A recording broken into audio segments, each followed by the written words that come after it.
மந்திரவனம். 3 தோழர்களின் அதிசய பயணம். தொலைவில் இருந்த ஒரு சிறிய கிராமம். அந்த கிராமத்தின் பக்கத்தில் இருந்தது மந்திரவனம். அந்த வனம் ஒரு ரகசியத்தை தன்னுள் மறைத்து வைத்திருந்தது. ஒரு நாள் 3 சிறிய தோழர்கள் மீனா, கருணா, ரவி அங்கு சென்றனர். இந்த வனம் நம்மை அழைக்கிறதா?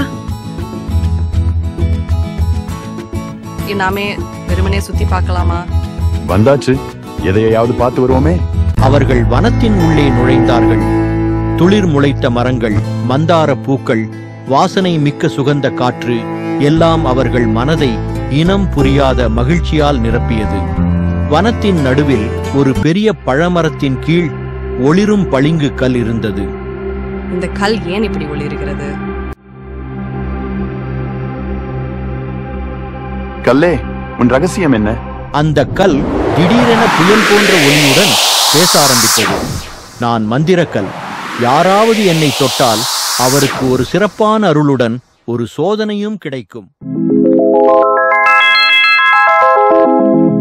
மூவரும் ஒருவருக்கு ஒருவர் பார்த்தனர். இதில் எதுவும் தவறில்லை என்று கருணா நம்பிக்கையுடன் சொன்னாள். முதலில் கருணா கல்லை தொடுகிறாள். அந்த நேரம் வனத்தில் அடுத்த சில வினாடிகளில் அந்த மரங்கள் எல்லாம் அவளிடம் பேசின. கருணா, உனக்கு உண்மையான சோதனை நேரம் நெருங்கும் என்று மரங்கள் சொன்னது. அடுத்ததாக மீனா கல்லை தொடுகிறாள். அவள் கண்முன்னே ஒரு ஜோடி பறவை தோன்றியது. மீனா, உன் தைரியம் உன்னை வழிநடத்தும் என்று பறவைகள் பாடின. பிறகு ரவி கல்லை தொடுகிறான். அவனுக்கு மண்டலம் முழுவதும் ஒரு ஒளியுடன் மூடியது. ஒளி கூறியது, உன் அறிவு உனக்கு வழிகாட்டும். மூவரும் மந்திரக்கல்லின் சக்தியை உணர்ந்தார்கள். ஆனால் ஒரு சோதனை அவர்கள் முன் காத்திருக்கிறது என்பதை உணரவில்லை. அவர்கள் நடந்து சென்றபோது வழியில் ஒரு பெரிய ஆறு இருந்தது. ஆற்றின் மீது ஒரு பாலம் இருந்தது. ஆனால் அது காணாமல் போய்விட்டது.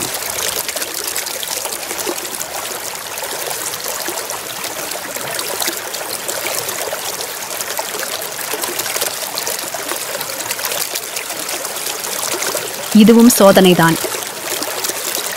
மூவரும் தங்களுக்குள்ளே பதற்றத்துடன் பார்த்து கொண்டனர். கருணா தைரியமாக தன்னுடைய விசுவாசத்தை பயன்படுத்தி மந்திர சொல்லை சொல்லினாள். நம் சுத்தமான இதயங்கள் உண்மையை வெல்லட்டும். திடீரென பாலம் மீண்டும் தோன்றியது. அவர்கள் அதை கடந்து சென்றனர். அவர்கள் பின்னர் ஒரு குகையை சந்தித்தனர். அந்த குகையின் வாசலில் ஒரு விலங்கு இருந்தது.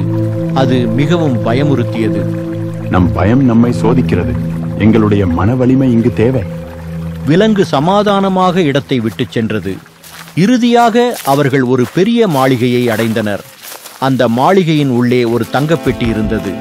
அதன் மீது எழுதப்பட்டிருந்தது, இங்கு உங்களுடைய மனதின் உண்மையான சோதனை நிகழ்கிறது. மூவரும் ஒன்றாக கையை வைத்தார்கள். பெட்டியிலிருந்து ஒரு வெளிச்சம் அது மூவரின் முன்னால் தோன்றியது.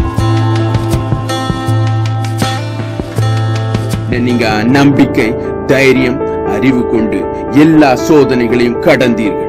இப்போது உங்களுக்கு இந்த மந்திர வனத்தின் பாதுகாவலர்கள் என்ற உரிமை கிடைத்துள்ளது. மூவரும் வியப்புடன் பார்த்தனர். அவர்கள் மூவரும் இனி மந்திரவனத்தின் ரகசியங்களை பாதுகாக்க முடிவு செய்தனர்.